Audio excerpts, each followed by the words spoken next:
Top Marco Top langsung diskak. Mantan pelatih timnas Indonesia Shin Tae-yong beri peringatan mengejutkan usai hasil imbang 0-0 lawan timnas Laos U23. Timnas Indonesia bisa babak belur jika tak ada perubahan. Bikin geleng-geleng kepala. Tidak ada gol sama sekali. Gerald Vandenburg langsung naik darah dan ngamuk. Timnas Indonesia U23 ditahan Laos U23, level kami masih di bawah. Sindiran keras untuk siapakah ini? Pelatih Laos sebut timnas U23 Indonesia sekarang lebih lemah daripada era Shin Tae-yong. Jujur saat STY semua musuh pasti akan takut kalah. Karena negaranya sendiri pun dikalahkan secara profesional.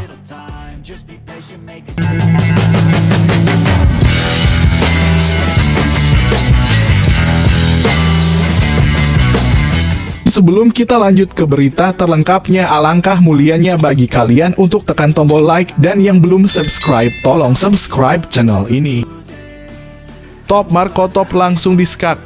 Mantan pelatih timnas Indonesia Shin Tae-yong beri peringatan mengejutkan usai hasil imbang 0-0 lawan timnas Laos U23. Timnas Indonesia bisa babak belur jika tak ada perubahan.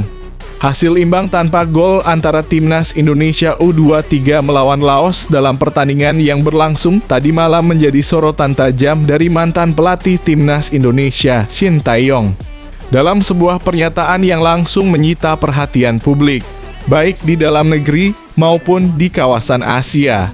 Pelatih asal Korea Selatan tersebut mengkritik performa Garuda Muda yang menurutnya jauh dari standar yang diharapkan untuk sebuah tim nasional yang tengah bersiap menghadapi kompetisi tingkat tinggi seperti Piala Asia.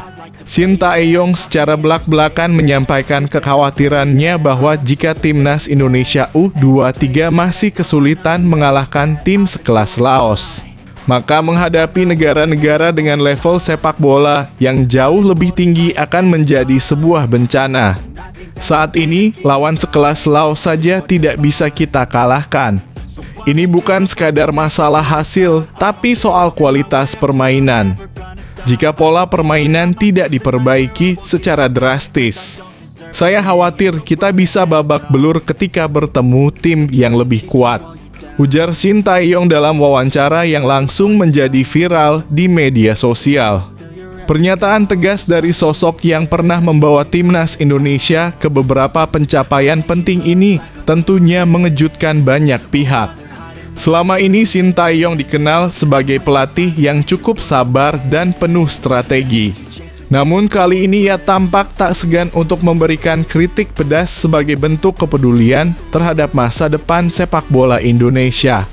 Salah satu poin utama yang diangkat oleh Shin Tae-yong adalah bahwa permainan timnas Indonesia U23 saat ini terlalu mudah dibaca oleh lawan. Bahkan tim yang selama ini dianggap kurang kompetitif seperti Laos mampu menahan imbang tanpa kebobolan gol, menandakan bahwa ada masalah mendasar yang harus segera diperbaiki. Permainan yang mudah diprediksi membuat kita kehilangan keunggulan. Tim lawan bisa mengantisipasi pergerakan dan strategi kita dengan mudah, sehingga efektivitas serangan menjadi sangat rendah, tambahnya. Mantan pelatih ini juga mengungkapkan beberapa faktor penyebab lemahnya performa timnas Indonesia U23. Salah satunya adalah taktik dan strategi yang masih monoton dan kurang variatif sehingga tidak mampu mengimbangi perkembangan sepak bola modern yang dinamis. Selain itu, lini tengah yang kurang kreatif dan sulit mengalirkan bola dengan efektif menjadi masalah besar dalam membangun serangan yang berbahaya. Mental para pemain muda yang belum stabil di pertandingan krusial juga menjadi kendala, di mana tekanan pertandingan besar membuat mereka kehilangan fokus dan kepercayaan diri. Tidak hanya itu, Shin Tae-yong menyoroti persiapan fisik dan teknik yang menurutnya masih belum memadai. Persaingan di level Asia sangat ketat. Tanpa persiapan fisik yang optimal dan teknik yang matang, pemain akan kesulitan bersaing dengan pemain dari negara lain yang sudah jauh lebih maju dalam hal pembinaan dan pengembangan kemampuan, jelasnya. Pesan kuat dari Shin Tae-yong juga ditujukan langsung kepada pelatih kepala timnas Indonesia U23, Gerald van den Burg. Mantan pelatih yang juga pernah meraih sukses di Eropa ini didesak untuk segera melakukan evaluasi menyeluruh terhadap seluruh aspek permainan tim. Saya berharap Van den Burg dan tim pelatih segera melihat masalah ini secara serius dan melakukan perubahan mendasar. Mulai dari taktik, pola latihan, hingga penguatan mental para pemain. Tanpa langkah berani, sulit bagi kita untuk berprestasi di level Piala Asia dan turnamen internasional lainnya, ujarnya. Lebih jauh, Shin Tae-yong mengingatkan bahwa pembinaan pemain muda harus menjadi prioritas utama agar regenerasi pemain berkualitas bisa berlangsung secara berkelanjutan. Indonesia memiliki potensi besar, namun potensi itu harus diasah dengan pembinaan yang tepat. Tanpa sistem pembinaan yang baik, kita akan terus tertinggal, tambahnya. Komentar pedas Shin Tae-yong langsung menyita perhatian media dan publik. Di Indonesia, berbagai platform media sosial ramai memperbincangkan kritik tersebut dengan banyak yang setuju bahwa timnas Indonesia memang sedang dalam kondisi krisis permainan yang membutuhkan perbaikan segera. Di tingkat internasional, terutama di Asia, media olahraga juga mulai meliput isu ini sebagai gambaran betapa ketatnya persaingan di benua ini dan bagaimana tim yang tidak beradaptasi dengan cepat bisa tertinggal jauh. Situasi ini menjadi sebuah peringatan keras bahwa timnas Indonesia U23 harus segera melakukan evaluasi dan berbenah. Apakah pelatih Gerald van den Burg mampu menjawab tantangan ini dengan mengubah pola permainan dan meningkatkan kualitas tim? Apakah para pemain bisa menunjukkan mental juara dan kreativitas yang selama ini kurang? Pertanyaan-pertanyaan tersebut menggantung dan menunggu jawaban di pertandingan-pertandingan berikutnya. Hasil imbang tanpa gol melawan Laos bukan hanya sekadar angka di papan skor, melainkan sebuah alarm besar bahwa tanpa perubahan signifikan, timnas Indonesia U23 berpotensi mengalami kegagalan yang lebih besar di panggung internasional. Indonesia tidak boleh terlena dan harus bergerak cepat agar bisa bersaing dengan negara-negara Asia yang sudah jauh lebih maju dalam sepak bola. Dalam dunia yang semakin kompetitif, stagnasi berarti kekalahan.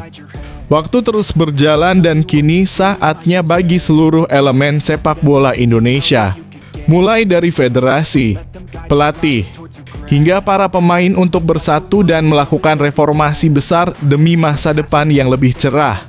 Indonesia harus membuktikan bahwa mereka bukan hanya sekadar peserta, tapi juga kompetitor serius di kancah sepak bola Asia.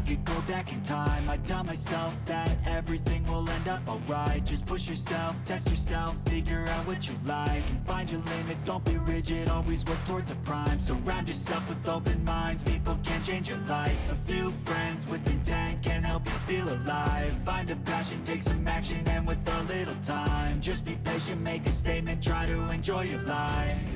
They'll try to kick you while you're down. They wanna rise up while you drown. They wanna fill your head with doubt. They're silently scared that you'll figure it out. Bikin geleng-geleng kepala. Tidak ada gol sama sekali. Gerald van den Burg langsung naik darah dan ngamuk. Timnas Indonesia U23 ditahan Laos U23, level kami masih di bawah.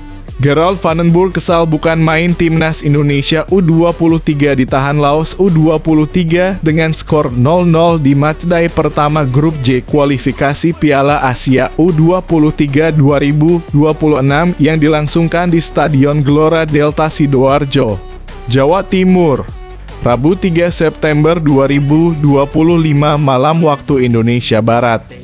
Ia menyoroti mentalitas yang belum terbentuk di skuad timnas Indonesia U23. Masalah mental ini yang menyebabkan timnas Indonesia U23 gagal meraih kemenangan. Gerald van den Burg meyakini jika aspek ini berhasil dibenahi, timnas Indonesia U23 akan mendapatkan hasil bagus di dua laga sisa grup J kualifikasi Piala Asia U23 2026. Jadi dengan mentalitas yang baik, kami bisa mengalahkan tim besar. Ini adalah sesuatu yang harus kami pelajari. Harus kita benahi dari sekarang, kata Gerald Vandenburg kelar laga Timnas Indonesia U23 versus Laos U23 Stadion Gelora Delta Sidoarjo. Mentalitas itu sebuah hal yang harus dibangun sejak kecil dari diri sendiri. Tadi dilihat kalau diberikan tekanan atau pressure, bagaimana mereka akhirnya ngeblok. Tapi tidak adil juga kalau ini menyalahkan para pemain. Kami tidak bisa bermain tanpa tekanan, karena tekanan selalu ada, lanjut pelatih asal Belanda ini. 1. Level Timnas Indonesia U23 masih di bawah. Ia menilai Timnas Indonesia U23 seharusnya sudah berada di level atas mengacu kepada persiapan tim. Namun faktanya level Timnas Indonesia U23 masih di bawah. Kami seharusnya berada di top level, tapi faktanya belum. Kami masih di dasar dan wajib meningkatkan level. Kami belum kelas atas dan harus belajar banyak, ujar pelatih 61 tahun ini. 2. Wajib menang atas Makau U23 dan Korea Selatan U23. Hasil imbang ini membuat Timnas Indonesia U23 tertahan di posisi kedua grup J di bawah Korea Selatan U23 yang menang besar 5-0 atas Makau U23. Dalam laga berikutnya, Kadek Arel dan kawan-kawan akan menghadapi Makau U23 pada Sabtu 6 September 2025, Korea Selatan U23 dalam kurung Rabu 9 September 2025. Untuk lolos Piala Asia U23 2026, hanya ada satu cara bagi Timnas Indonesia U23. Skuad Garuda Muda wajib menyapu bersih 2 laga sisa grup J kualifikasi Piala Asia U23 2026 dengan kemenangan.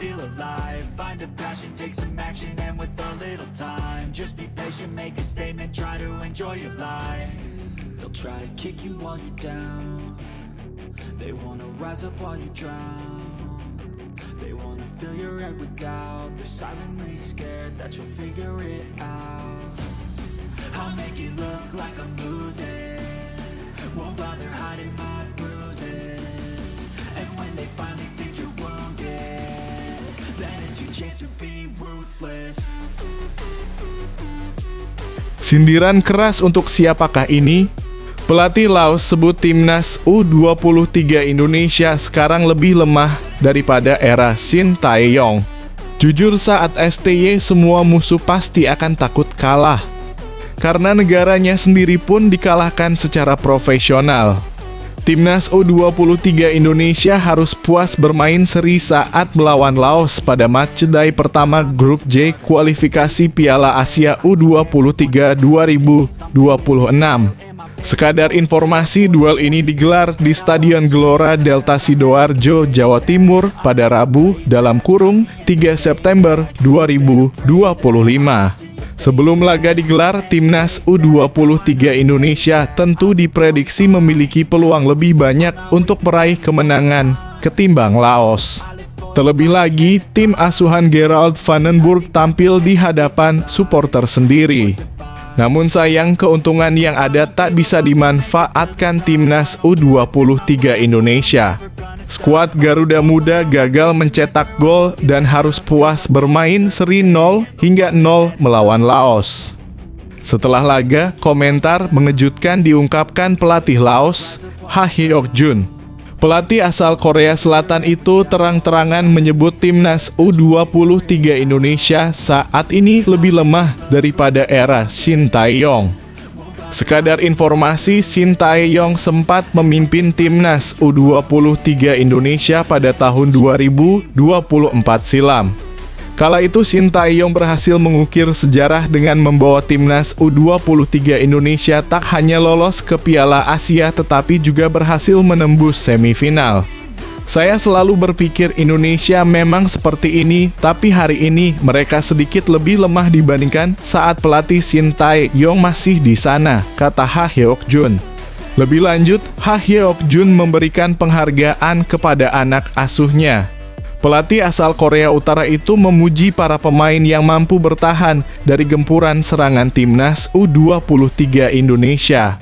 Tapi kami bermain bagus, berusaha menghindari kebobolan.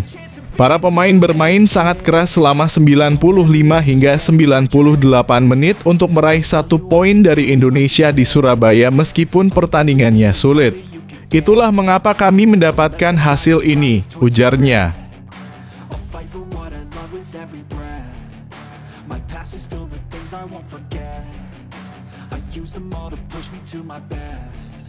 So treat the worst of times just like a test.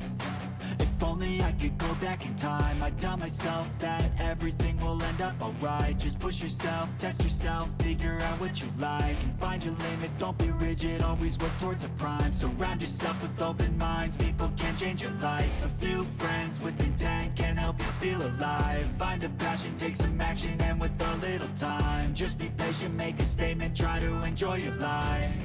They'll try to kick you while you're down. They wanna rise up while you drown. They wanna fill your head with doubt. They're silently scared that you'll figure it out.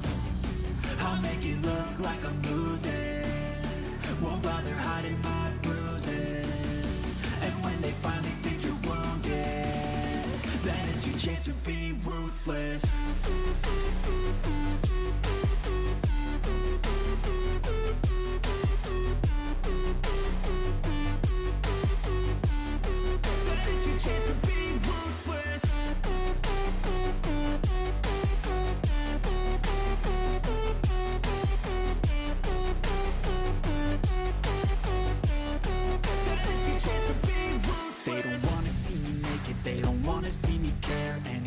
Make some progress, I can see that they compare. I think everyone's against me, maybe something in the air. Am I paranoid? I swear a void is forming and they're scared I walk a straight path. Not many can say that. I like to play fast, cross me and there's payback. You better pray that I don't see your face at any place that I go. I know you hate that. I've been doing fine. Cara Isak pindah ke Liverpool bukan untuk ditiru. Alexander Isak akhirnya resmi pindah ke Liverpool dari Newcastle United dalam sebuah transfer memecahkan rekor Premier League senilai 130 juta. Namun proses kepindahannya yang penuh drama justru jadi contoh buruk bagi para pemain muda. Drama transfer Isak berlangsung selama 2 bulan karena Newcastle awalnya enggan melepas sang penyerang ke Liverpool. Kesabaran Isak mulai menipis hingga ia memilih mangkir dari latihan pramusim dan terang-terangan menyatakan tidak ingin lagi bermain untuk Newcastle. Bahkan klub sampai harus mengasingkan Isak demi meredam situasi. Tindakan ini tentu menuai kontroversi. Pandit Inggris Elaine Choice menilai cara Isak memaksa pindah bukanlah contoh yang baik. Menurutnya, Isak seolah menunjukkan ketidakhormatan kepada klub yang membesarkannya dan mengirim pesan buruk kepada supporter serta generasi muda. Kita semua mungkin ingin pindah ke Liverpool. Saya mengerti, tetapi kita tidak bisa melakukannya seperti yang dia lakukan, ujar Choice. Itu salah dalam banyak hal. Ini mengirimkan pesan yang sepenuhnya salah kepada para pendukung dan anak-anak muda yang baru datang ke pertandingan. Lalu menurut kamu, apakah cara Isak ini wajar dalam dunia sepak bola modern? Atau seharusnya ada cara yang lebih profesional? Yuk diskusikan pendapatmu.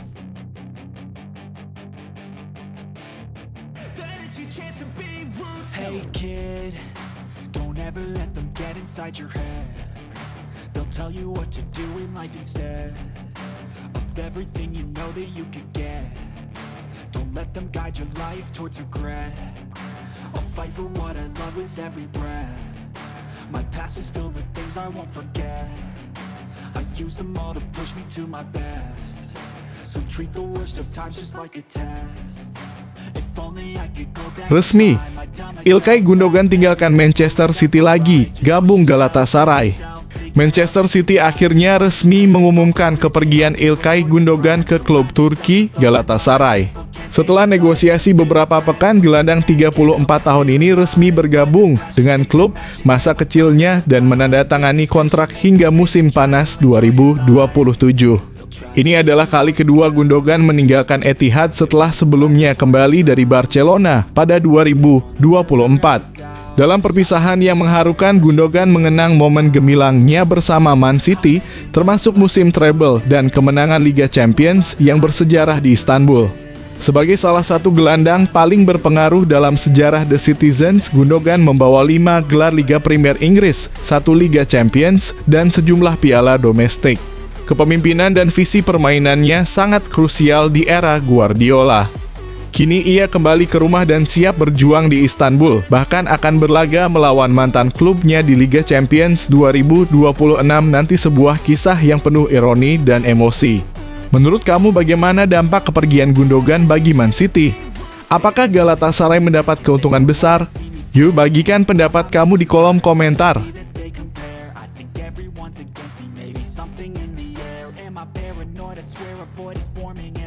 I walk a straight path, not many can say that. I like to play fast, cross me and there's payback. You better pray that I don't see your face at any place that I go. I know you hate that. I've been doing fine, I'm not wasting any more time. I live for the fight and the climb, and I think that the pain that's deep inside is what defines. So I won't give up, I'm gonna make it to the top. I don't care what's in my way, I swear I'm never gonna stop. I could fall flat on my face and I swear I will get back up, cause I don't deserve a thing and the road ahead is tough. They'll try to kick you while you're down. They wanna rise. Cuma jadi beban Chelsea pertimbangkan putus kontrak Raheem Sterling. Chelsea dikabarkan tengah mempertimbangkan langkah drastis terkait masa depan Raheem Sterling. Setelah kembali ke Stamford Bridge musim panas ini usai gagal permanenkan dari Arsenal, Sterling ternyata tidak masuk dalam rencana pelatih Enzo Maresca. Sejak bursa transfer dibuka, Sterling diproyeksikan mencari klub baru, tapi hingga penutupan transfer Inggris, belum ada klub yang menampungnya. Football Insider melaporkan Chelsea bahkan siap memutus kontrak sang winger secara sepihak. Alasan utamanya, Sterling diprediksi hanya akan jadi penghangat bangku cadangan sementara gajinya sangat besar. Namun Chelsea tetap berusaha mencari klub baru untuknya dulu agar tak harus mengeluarkan kompensasi besar yang berisiko melanggar aturan financial fair play. Bursa transfer di Arab Saudi dan Turki yang masih buka menjadi harapan terakhir Chelsea melepas Sterling secara gratis. Menurut kalian, apakah keputusan Chelsea memutus kontrak Sterling tepat? Atau harus tetap dipertahankan sebagai opsi cadangan? Yuk berikan pendapat kalian di kolom komentar.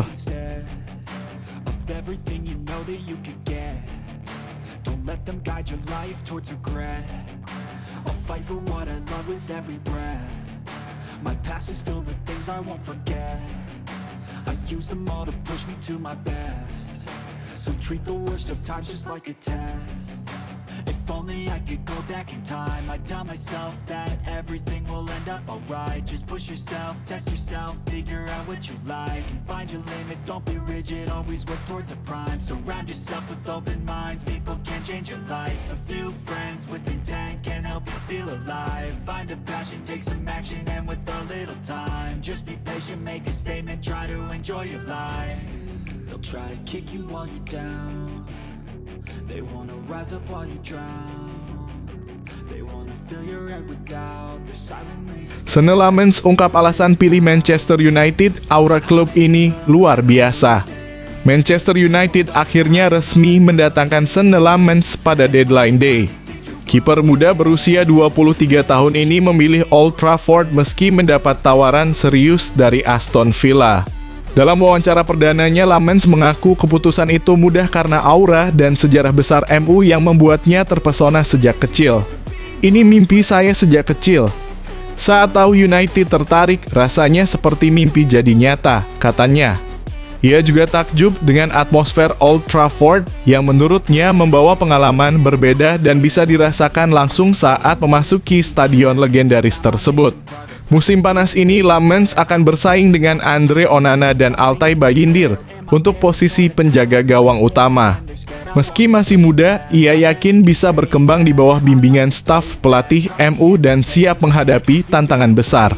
Menurut kalian, apakah Senne Lammens punya potensi jadi kiper top dunia di Manchester United? Atau akankah persaingan ketat membuatnya sulit bersinar? Yuk bagikan pendapat kalian di kolom komentar.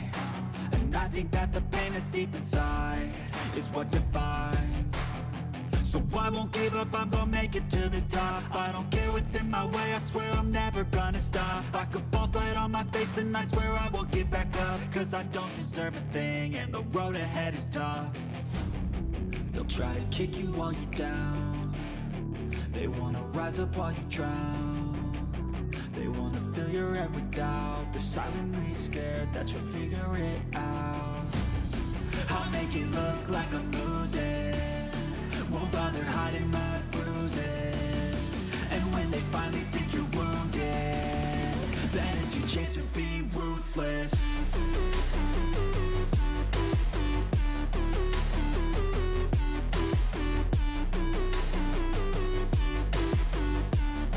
Then it's your chance to be ruthless.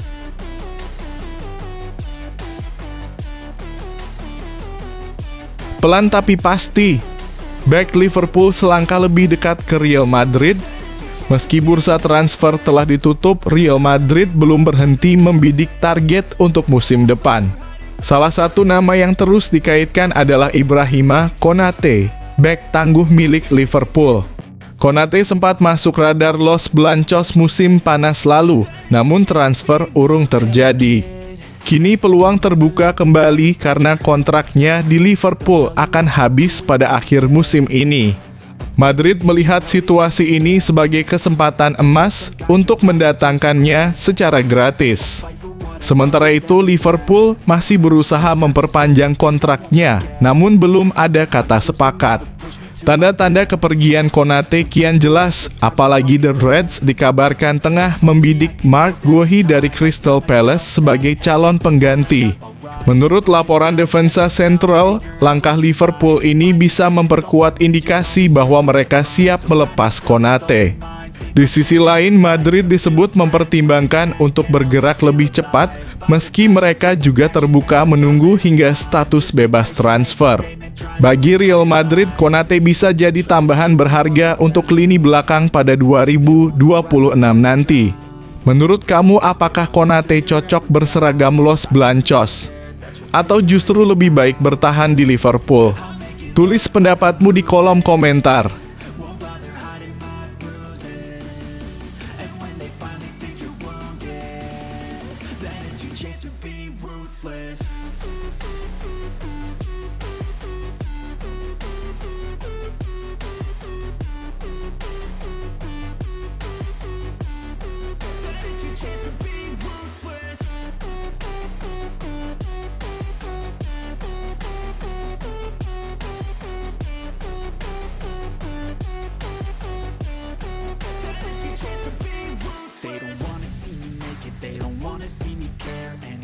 Make some progress, I can see that they compare. I think everyone's against me, maybe something in the air. Am I paranoid? I swear a void is forming and they're scared. I walk a straight path, not many can say that. I like to play fast, cross me and there's payback. You better pray that I don't see your face at any place that I go. I know you hate that. I've been doing fine, I'm not wasting any more time. I live for the fight and the climb. I think that the pain that's deep inside is what defines. So I won't give up, I'm gonna make it to the top. I don't care what's in my way, I swear I'm never gonna stop. I could fall flat on my face and I swear I will get back up. Cause I don't deserve a thing and the road ahead is tough. They'll try to kick you while you're down. They wanna rise up while you drown. Duel abadi Liverpool versus Real Madrid di Liga Champions, sama-sama pemuncak klasemen sementara. Siapa lebih unggul kali ini? Musim baru Liga Champions 2025/2026 segera menghadirkan duel klasik penuh gengsi Liverpool versus Real Madrid. Pertemuan mereka di fase grup akan dimulai di Anfield pada September nanti. Kedua klub ini adalah raksasa Eropa dengan total 21 gelar Liga Champions, 6 milik Liverpool dan 15 milik Real Madrid. Rivalitas mereka sudah berlangsung puluhan tahun, penuh drama dan momen bersejarah. Dalam 12 laga resmi, Madrid unggul dengan 7 kemenangan, Liverpool 4 dan 1 imbang. Pertemuan pertama mereka di final Piala Eropa 1980/81 dimenangkan Liverpool 1-0 lewat gol Alan Kennedy. Namun sejak 2014 Madrid mendominasi, termasuk kemenangan dramatis 3-1 di final 2017/18 dan sukses mempertahankan trofi pada 2021/22 lewat gol Vinícius Junior. Karim Benzema jadi pencetak gol terbanyak dalam duel ini dengan 7 gol, sementara generasi baru seperti Vinícius dan Jude Bellingham diharapkan melanjutkan tradisi kemenangan Madrid. Menurut kamu siapa yang lebih unggul di laga mendatang? Liverpool bakal bangkit atau Madrid kembali menunjukkan dominasinya? Bagikan pendapatmu di kolom komentar.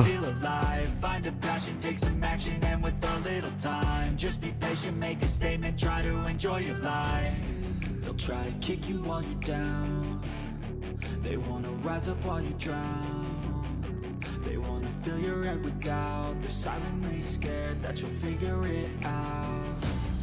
I'll make it look like I'm losing, won't bother hiding my bruises. And when they finally think you're wounded, then it's your chance to be ruthless.